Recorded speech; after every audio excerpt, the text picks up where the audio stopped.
All right, I just want to begin. I meant to say this, I believe a couple times here when we've been together, but I meant to just express our program's thoughts and with Cassius Winston and his family following the loss of his brother. I was able to follow a little bit that, and it was so tragic. And I hope their program. I saw Coach Izzo's comments. I hope their program knows that we continue to think about them. I want to begin by just thanking our fans. Buckeye Nation was unbelievable in the building today. Their energy was incredible. So I want to thank all of our students, our fans. Obviously, it was an incredible opponent, but I just want to thank them. And as far as Villanova is in so many ways, and I told Jay this before the game, he's for younger coaches, I'm not too much younger than him, but for younger coaches, he's really a guy that I have tried to glean a lot from and learn from, X and O wise, tactically. How he runs his program. There's not a coach in the country I respect more than Jay Wright. And his program, and he's got terrific players, and I think they're going to have a really good season. As I've always said, players win games. I just told them that in the locker room. And our players' preparation and their play was the reason for tonight's win. I thought across the board, they were really ready for,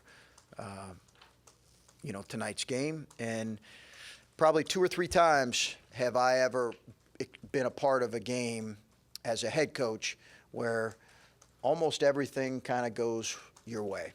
And that's the reality. Very rarely do you have games like that.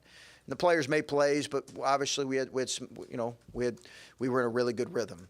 And I think for us, how do we continue to grow is my biggest challenge for us moving forward. And then how do we respond when things don't always go our way? That'll be the question for us. Questions?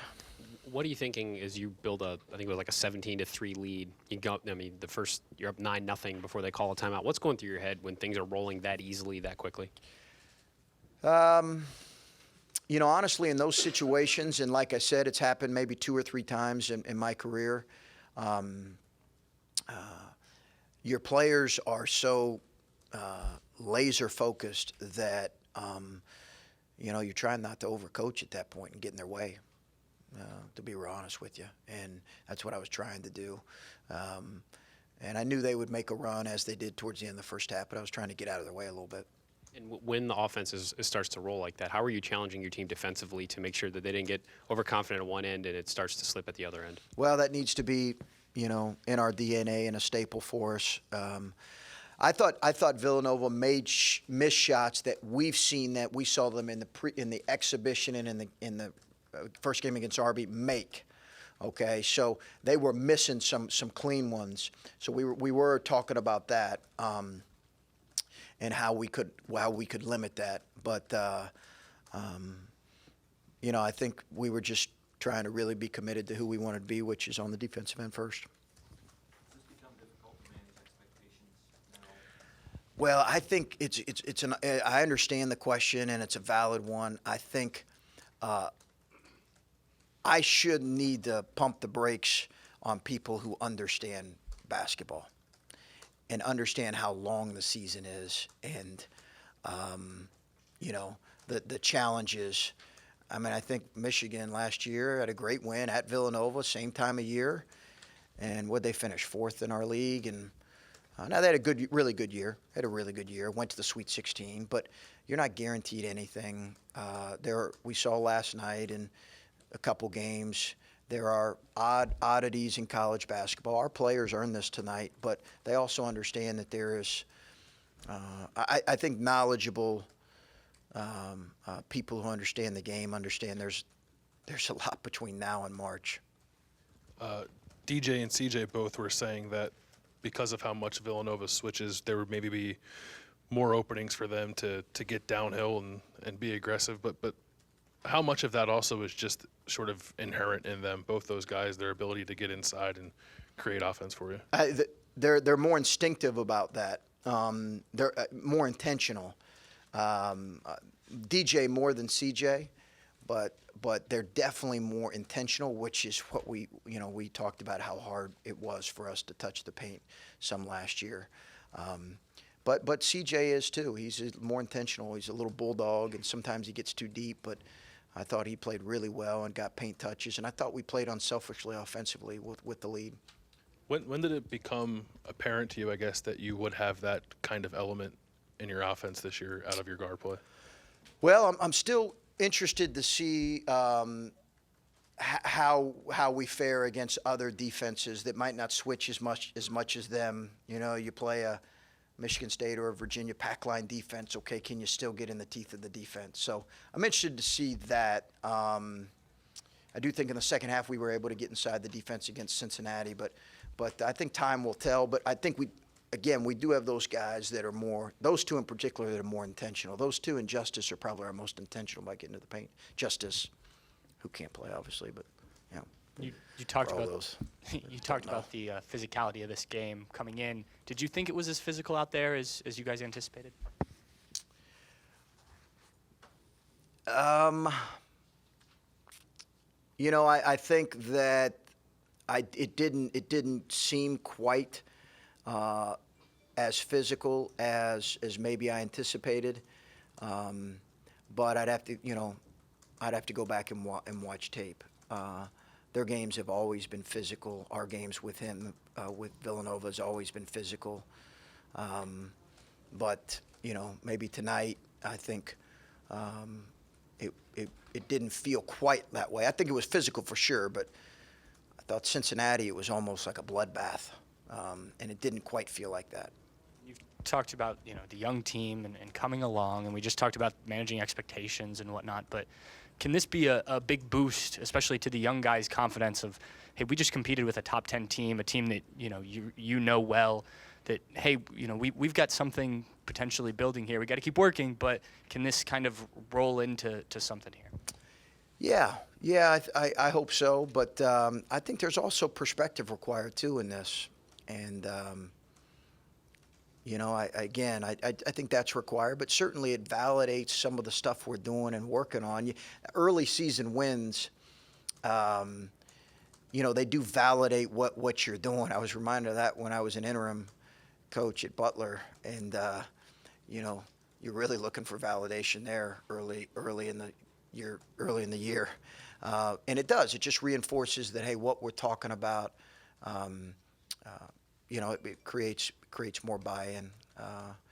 But I love coaches who've said this. My college coach said you really learn about a team when you lose. So we've got a lot of learning to do with this group here as we move forward. Last year, you guys were 10-1 in non-conference play, and you pretty much spent the first 2 months of the season telling us to kind of calm down a little bit. We're going to learn in January, and then we learned in January, what the talent level on this team was. Yeah. This year, you've got two more teams on your schedule of that caliber. Yeah. And you just beat that team by 30. Yeah. Do you feel like you're going to be more confident in knowing what your team is going into January this year? I do. With play a lot of games. I've talked about we've got Stetson, IPFW. How are we going to respond in those games that are pretty quick? And then Kent State, who's a really good mid-major program. And then you got all the teams that you guys have talked about. I do think we'll have a better feel. I really do going into this thing. And not to mention the fact our December schedule with two really good Big Ten teams that we're going to play. So I do think we'll have a better feel. And I will be honest, I didn't come in here at that moment last year trying to spin something. I genuinely thought, hey, we had some red flags about where we're at. That's just, I'm not trying to spin. Some coaches spin. That was how I felt at that time. So after one of these games, I guess what's your feeling right now? Well, I think we've got more, certainly got more capability and more versatility in some ways that we were lacking last year. And I think when you have a player, Caleb Wesson's playing as good as I've ever seen him play. I've never seen Caleb Wesson play better. And that's a credit to him on both ends. So when you have a player that's gifted and talented playing like he's playing, it elevates other people too. Chris, when you play in a game that you referred to as a rock fight last week, and then you Yeah. play in a game like this, are you encouraged, or do you kind of pump the brakes knowing that everything went your way tonight? Or are you encouraged that you can play both styles of games and come out with a win this early in the season with a young team? I think in some ways it makes me feel really good about our tonight makes me feel really good about our Cincinnati win. As odd as that sounds, I think about how hard that was for us, and it just makes. And I think they're good, but it makes me feel really good about that win. But like anything, we've got to handle this with maturity and humility and the right approach as we move forward. But the players earned it tonight. They played really well. Chris, you said this is the kind of game that happens maybe 2 or 3 times for you. I saw your Wesson and Gaffney jumping on chairs and high-fiving with the students after the game. I imagine it was quite the party in the locker room. Can you take us into that celebration as much as you're comfortable with? Yeah. I'll always take you inside celebrating a win, for sure. The flip side of that, you wouldn't probably want to be a part of. To be honest with you, I think they celebrated on their own right now. I had a little bit of an interview. I went in there and it was, it's hard to win. I apologize. I didn't, my wife gets on me. I probably didn't provide the kind of emotion that she would have appreciated in those moments. But I was just really happy for our guys. When you see guys that enjoy the moment, that's why you do this. Because I know how hard they've worked. So when you see them enjoy the moment, C.J. Walker sat out last year, and our freshmen didn't know what hit them when they got here in June, and you see them enjoy like that. That makes you feel good as a coach. Chris, DJ Carton's dunk, he said that was a good play call by you. I'm just wondering why that call then, and do you ever do that knowing how he finishes? That might lead to the finish that he got, and then also the crowd reaction. Does that lead into the Ryan Peden drew up a dunk for Kyle Young and DJ Carton tonight. Those were Ryan's calls, and he did a great job. Kyle was a draw up. DJ's has been in our playbook, but he deserved the credit for that. And then, Caleb is averaging like 10 points a game right now. How long can that go on, do you think? You guys are still playing incredibly well, but how long can that go on? Oh, I think he'll be our leading scorer this year. So I don't know what that'll look like, 15, 16, I don't know, but he's not going to average 10 for the whole year. And I don't think he's too concerned about it. But that won't last. Was the Kyle Milk at the start of the second half the same play as No. in the last year? Oh. And did you feel like, given the way they closed the first half, that was still a big lead, that they've got something? Yeah. That the start of the second half was important? Was that I something did. you stressed at half? I did feel like that. Ryan said it coming out of halftime. I did feel like we needed to re-energize maybe the crowd a little bit. You don't always do that as coach because it's one play, but I did feel like that was important. And he said, "How about we?" Because you prepare. So we prepared all day yesterday. So he talked about running that action yesterday in our offensive meetings. And he came out at halftime and said, "Hey, how about running this?" And we thought we could get a specific player on it, so that was the reason for it. 2 questions about Caleb. First one, how many times have you seen a 6'9", 5-man throw a lob to a power forward from the top of the key? Yeah, not much, but like he's great at it. Now he's got great touch. He can really pass, and I always got on him last year because I'm like, you're a really good passer. I'm not coaching you well enough. You shouldn't have the assist to turnover numbers you got right now. Some of that is how much he was being trapped, but he's a really good passer. And then he had 4 blocks and no fouls. And Yeah. I know you've always said that you've been mostly pleased with how he moves on the defensive end of the floor, but just how much better is he on that end this year so far? He seems like he's on another level than he's been before. He is on another level. He's really committed to it. He is on another level. I think if I'm the next level, I've looked at that and said, hey, you know, I'm certainly not trying to push Caleb out of our program, but if I'm in the next level, I look at that and say, hey, you know, he's really moving well. He's really committed on that end. You know, I had a guy, you know, it's fine. I mean, you know, say to me, because Caleb was shooting threes, hey, is he playing for Ohio State or playing for the NBA? He's 100% playing for Ohio State. That kid is playing for Ohio State. He's not thinking about anything else right now. Like, he is committed to playing for Ohio State. And I almost, like, that was my reaction when I talked to him. I don't know where, you know, because that kid's all about Ohio State right now. You're apparently the only coach with a 3-game winning streak against Jay Wright in the last 6 years. I don't want to overstate it, but you talked about your admiration for him. I think of how they develop guys, and Yeah. they may have some one-and-dones now, but you may get some later. But is it an overstatement to say that you, through watching him and maybe coaching against him, that you wouldn't mind building here? Not obviously 2 championships in 4 years, yeah, but how they build or how he's built them is sort of a similarity to how you like to build this? Yeah, I've never been shy about saying that. Absolutely. I mean, I felt like that at Butler. We had a model at Butler that had been there for a number of years, but I've never been. There's certain programs that I would like for us to kind of grow and emulate in certain ways, and his is one of them. You've said that this is the best that you've seen Caleb play, but is this how you expected him to play on offense, the way that you expected to use him?